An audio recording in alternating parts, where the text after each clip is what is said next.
a mi juicio no, y por lo siguiente.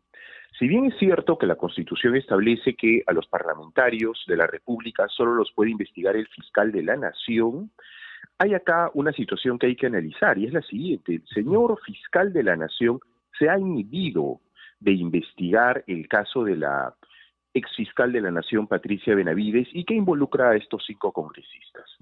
Al inhibirse él, tiene que delegarle a otro fiscal supremo la investigación. Y lo que se busca, tanto a nivel constitucional como a nivel legal y también supranacional, es que se persiga la corrupción como tal.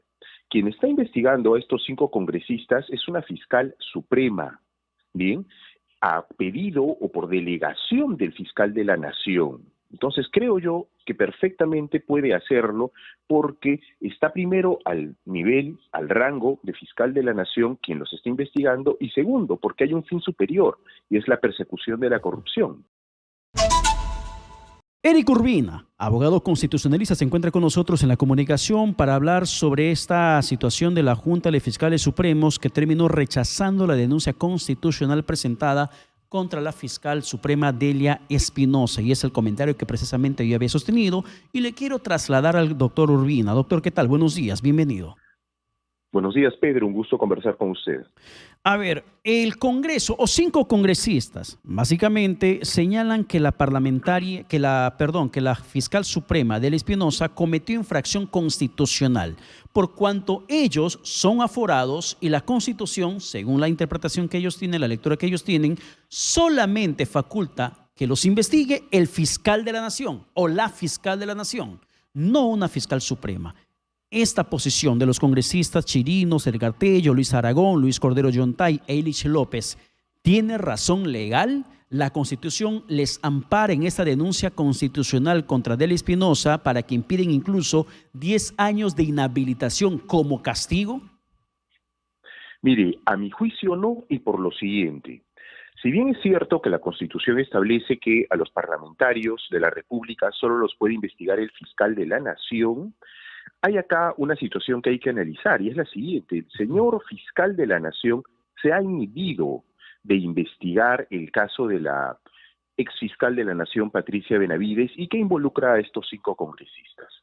Al inhibirse él, tiene que delegarle a otro fiscal supremo la investigación.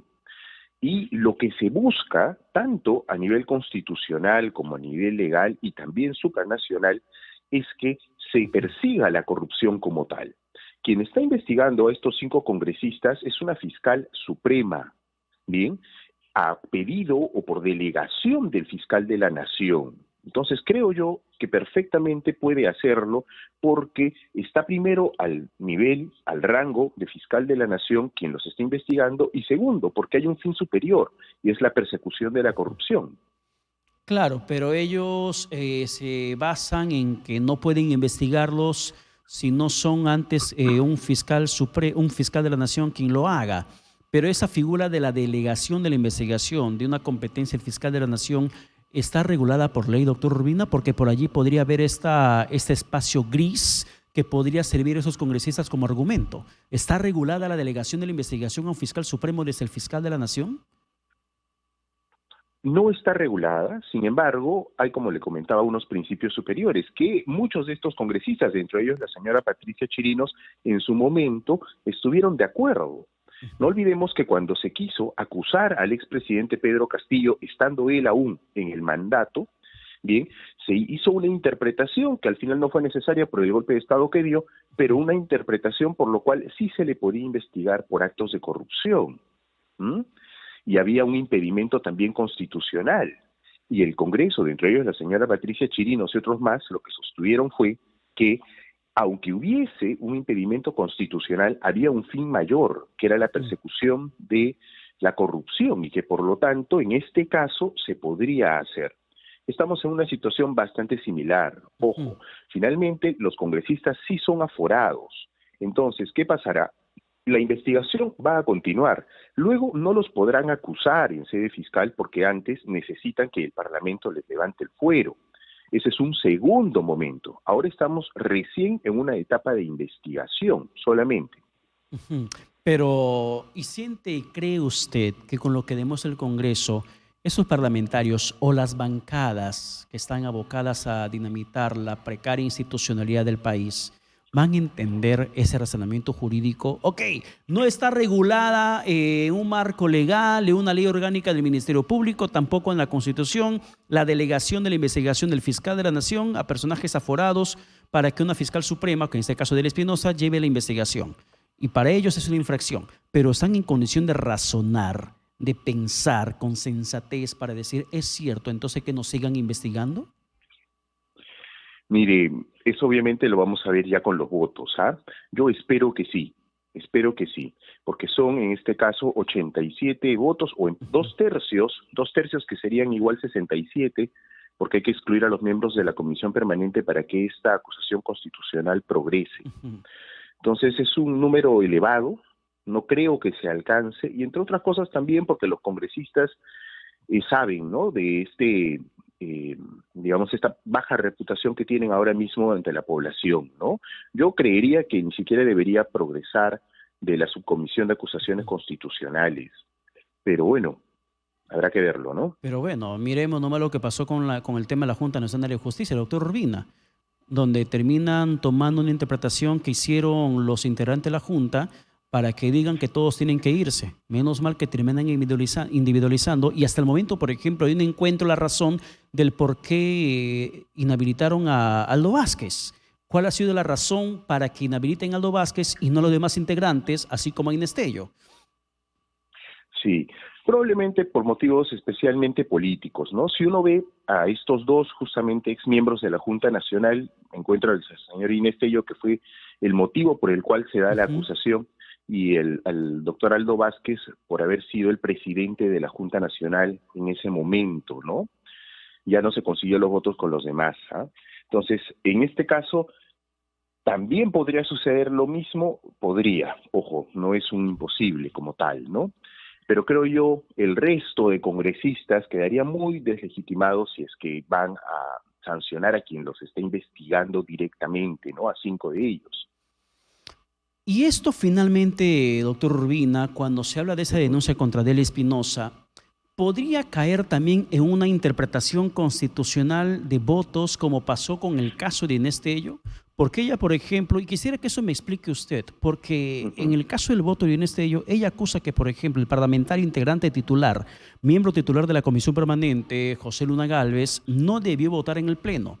Y la justificación del Congreso de la República, un comunicado, es que él sí debió votar en el Pleno, sí le facultaba, porque cuando fue la votación de calificación en la Comisión Permanente, él no ejerció su derecho a voto.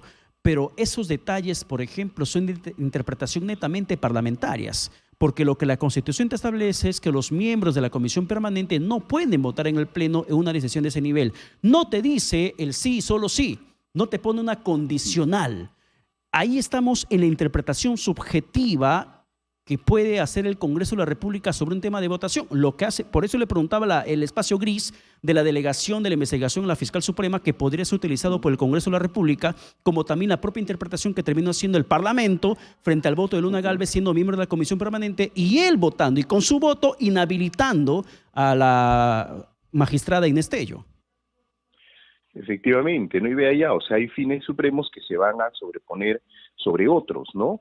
En el caso puntual del Parlamento de la República, es cierto que la Constitución, el reglamento en realidad establece que aquellos integrantes de la Comisión Permanente no pueden votar, ¿no?, ante el Pleno, pero luego la praxis parlamentaria, justamente para que se pueda viabilizar estas acusaciones, siempre ha permitido, ojo, no solamente en el caso de la señora Inés Tello, sino anteriormente también, siempre ha permitido que aquellos miembros de la permanente que no votaron en la comisión permanente sí puedan votar ante el Pleno.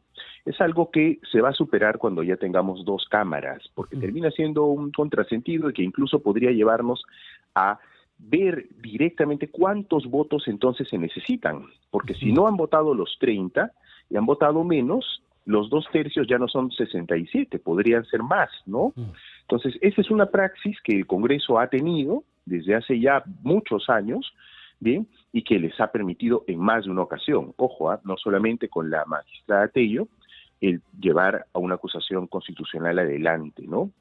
Claro, hemos visto esa medida práctica en otros escenarios. Entonces, ¿qué cosa podría hacer la Fiscalía de la Nación desde su posición ante esta denuncia constitucional de los congresistas Patricia Chirinos, Edgar Tello, Luis Aragón, Luis Cordero Yontay e Illich López? Creo yo primero, bien lo que hizo ayer, que es sacar un comunicado, ¿no?, de todo el Ministerio Público respaldando a la fiscal Delia, y junto con ello también acudir en su momento, cuando sea convocada la fiscal suprema, acudir, ¿no?, al Congreso de la República para allí defenderse, ¿no? ¿Inhabilitación es lo mismo que remoción? Cuando un funcionario es inhabilitado, deja de ocupar el cargo inmediatamente, porque alguien inhabilitado no puede seguir ejerciéndolo, ¿no? Yo sé que el doctor Omar Cairo tiene una posición distinta, creo que es el único que la sostiene, pero es bastante, digamos, incoherente, ¿no? Es un funcionario que ha sido inhabilitado, no tiene que esperar a cumplir su mandato para recién quedar inhabilitado. La inhabilitación es inmediata y te prohíbe ejercer cargo público.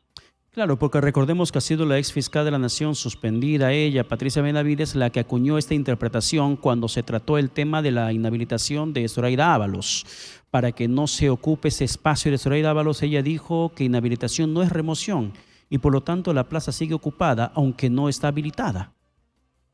Bueno, es un error, ¿no? Es un error. Y terminó institucionalizándose. ¿Podría regresar Patricia Benavides al Ministerio Público como fiscal de la Nación? Podría hacerlo, pero esto es algo que va a depender de la Junta Nacional de Justicia, que es quien la está investigando en sede administrativa como tal. En sede penal lo está haciendo la fiscal Delia Espinosa, ¿no? Pero si es que al final, bien, ella termina librándose de las investigaciones porque no hay sustento, fundamento, podría perfectamente ser repuesta en el cargo y luego la Junta de Fiscales, que son quienes nombran, no olvidemos esto, la Junta de Fiscales Supremos es quien nombra al fiscal de la Nación, podría reponerla, ¿no? Bien, doctor Urbina, muchas gracias por la comunicación alcanzada. Que tenga buen sábado, buen fin de semana. Igualmente, gracias a usted. Bien, muchísimas gracias.